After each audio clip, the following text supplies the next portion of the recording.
ये बात है त्रेता युग की। उत्तर भारत के कोसल राज्य की अयोध्या नगरी में दयालु राजा दशरथ के राज्य में प्रजा फल फूल रही थी। राजा दशरथ का बस एक ही दुख था कि उनका कोई उत्तराधिकारी नहीं था।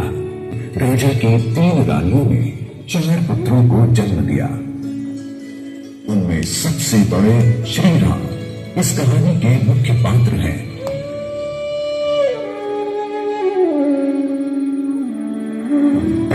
मिथिला नगरी के राजा जनक ने अपनी पुत्री सीता के स्वयंवर की घोषणा करवाई। श्री राम उधर पहुंचते हैं और भगवान शिव के धनुष को तोड़ देते हैं और माता सीता के साथ उनका विवाह संपन्न होता है।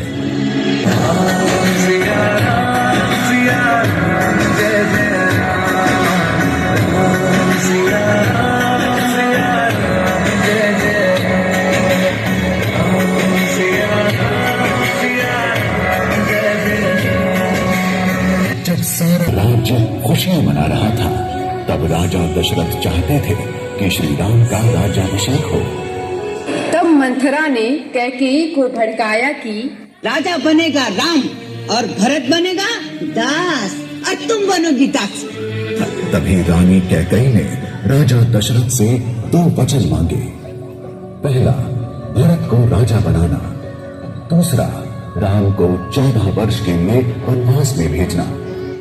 महाराज अपने व्यथित हृदय से ये वचन पूर्ण करने का आदेश देते हैं और उनके आदेश का पालन करते हुए श्री राम, माता सीता और लक्ष्मण जी वनवास के लिए प्रस्थान करते हैं।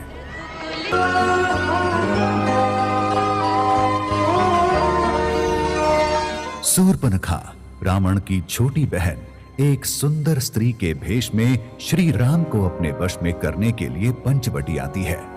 वहां उसका उद्देश्य पूरा न होने के कारण वो सीता माता पर आक्रमण करती है और उसी समय लक्ष्मण जी शूर्पणखा की नाक काट देते हैं। क्रोधित होकर प्रतिशोध लेने के लिए वो लंका वापस जाती है और अपने बड़े भाई रावण को माता सीता के विश्व सुंदरी रूप का वर्णन करती है और उसको लंका लाने का प्रस्ताव देती है। रावण अपने मामा मारीच को लेकर पंचवटी पहुंचता है और मारीच सोने के हिरण का रूप धरकर माता सीता के सामने जाता है। माता सीता स्वर्ण हिरण से प्रभावित होकर उसको प्राप्त करने की इच्छा जताती है और श्री राम को उसे पकड़ने के लिए कहती है।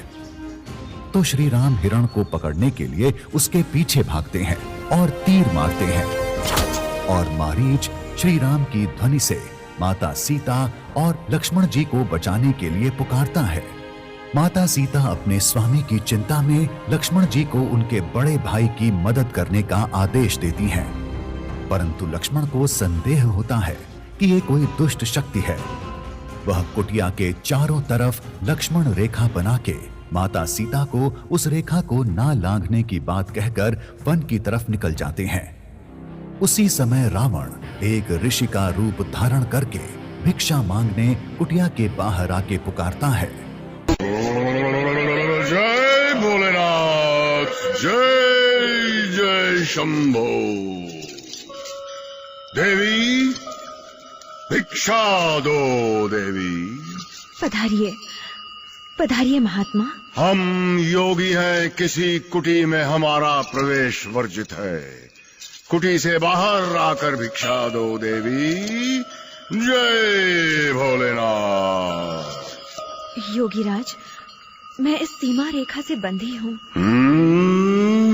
मैं इसे पार नहीं कर सकती। आप यहाँ तक आने का कष्ट करें। असंभव देवी, असंभव। मैं बंधी हुई भिक्षा स्वीकार नहीं करता और कुटी में प्रवेश करना मेरे योग धर्म का तिरस्कार है। जय भोलेनाथ। रुक जाइए योगीराज। ठीक है, मैं आ रही हूँ योगीराज। मेरा आतिथ्य स्वीकार करें।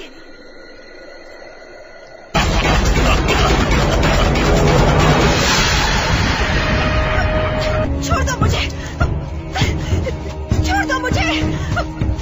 मैं कहती हूँ छोड़। चिल्लाओ, जी भर के चिल्लाओ। दुष्ट, छोड़ मुझे। पापी, अधर्मी,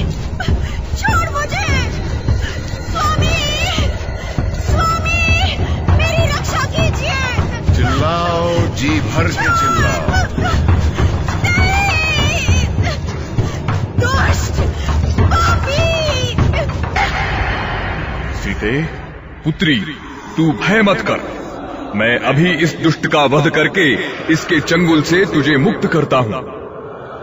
दुष्ट रावण, ठहर तू, तेरा काल आ गया है, अब नहीं बचेगा। ले दशानन, संभाल अपने आप। बूढ़े गिद्ध, युद्ध कला की परीक्षा लेना चाहता है तू? ये ले दशानन का प्रहार। श्री राम, श्री राम। सिया हरण रावण उड़ी जावा, बीच मार्ग जटायु धाई, गिरा धरा खाए प्रहारा, गिरा धरा खाए प्रहारा। प्रभु कामाए गति पाई, मनोजवं मारुततुल्य वेगं, जितेन्द्रियो बुद्धिमतां वरिष्ठम्। मैं पवन तनय अंजनी पुत्र हनुमान इस समुद्र को खेल खेल में ही लांघ सकता हूं और रावण के पूरे वंशजों को मारकर त्रिकूट पर्वत को उखाड़कर यहां ला सकता हूं। मैं अब आपके आदेश से इस 100 योजन समुद्र को प्रभु श्री राम की कृपा से लांघने जा रहा हूं। जय श्री राम, जय श्री राम। जय हनुमान ज्ञान गुण सागर, जय कपीश तिहु लोक उजागर। महावीर विक्रम बजरंगी, कुमति निवारी सुमति के संगी। प्रभु की ये मुद्रिका उनके सामने डालता हूं। अरे ये क्या, स्वामी की मुद्रिका यहाँ? कहीं कोई अनहोनी तो नहीं हुई? कहीं रावण ने उन पर घात तो नहीं किया? ये मुद्रिका तो उनकी उंगली में थी। कौन हो तुम? क्या ये मुद्रिका तुमने ही? पहले मुझे आशीर्वाद दे माते। मैं श्री राम भक्त हनुमान हूं। मैंने ही प्रभु के संदेश के रूप में ये मुद्रिका आपके सामने गिराई है। जाकर उनसे कहना कि उनकी सीता उनके बिना जीवित नहीं रह सकती। मैं अब तक इसी आशा में जीवित हूं कि एक न एक दिन मेरे स्वामी मुझे रावण से मुक्त कराने आएंगे। माता सीता की व्यथा कथा सुनकर महावीर हनुमान द्रवित हो उठे। रावण से बदला लेने के लिए उनकी भुजाएं फड़क उठी, किंतु वो विवश थे, उनके हाथ बंधे थे। श्री राम ने उन्हें माता सीता का पता लगाने को ही कहा था, रावण को दंड देने को नहीं। जब संदेशा दियो हनुमान, तब सिया दुख सब दूर भयो। हे श्री राम।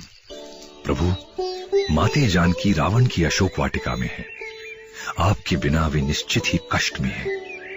किंतु उस राक्षस लोक में भी कुछ राक्षसियां उनके साथ हैं जो सदैव उनकी सुरक्षा करती हैं।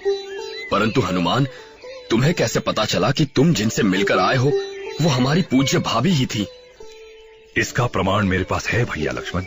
ये देखिए, ये चूड़ामणि माते जानकी ने ही पहचान के रूप में दी है। चलत मोही चूड़ामणि दीन्ही रघुपति हृदय लाई सोलीन्ही नाथ युगल लोचन भरी बारी बचन कहे कछु जनक कुमारी। विभीषण रावण को प्रभु श्री राम की शरण में आने के लिए समझाता है, पर रावण उसको निकाल देता है। फिर वे प्रभु श्री राम की शरण में आ जाते हैं और राम को समुद्र देव की तपस्या करने के लिए कहते हैं। फिर समुद्र देव के आशीर्वाद से राम और उनकी वानर सेना सेतु बनाना प्रारंभ करती है, जिसके हर पत्थर पे राम नाम लिखा था। चलो शुरू करते हैं।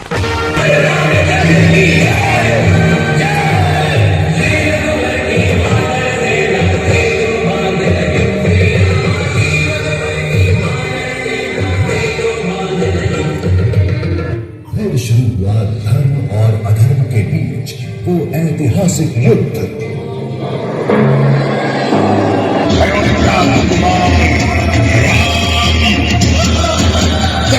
का वचन सुन ले, अब न तो तू रहेगा, सीता रहेगी। पूरी अयोध्या पर जलाकर अब लंकेश तब तक शांत नहीं बैठेगा जब तक पूरे रघुवंश का अंत नहीं होगा।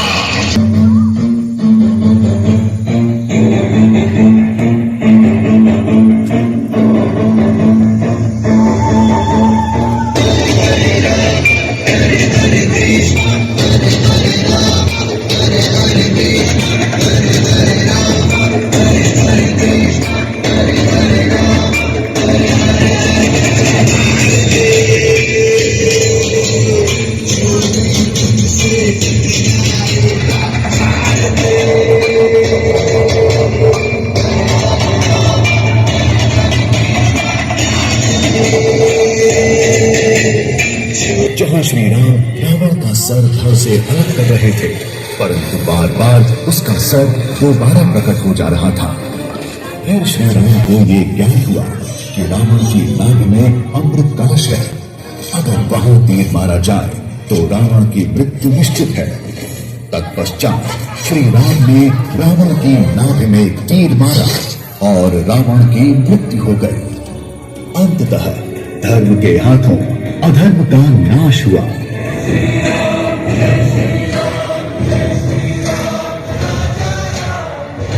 श्री राम ने विभीषण जी को लंकापति बनाया और माता सीता को वापस लाए। प्रभु श्री राम अपनी पत्नी सीता और भाई लक्ष्मण सहित पुष्पक विमान में वापस अयोध्या लौट आए और उसके बाद अपने प्रिय राजा राम के लौट आने पर अयोध्या वासियों ने अनेकों उत्सव मनाए। उसके बाद उनका जीवन सुखमय रहा।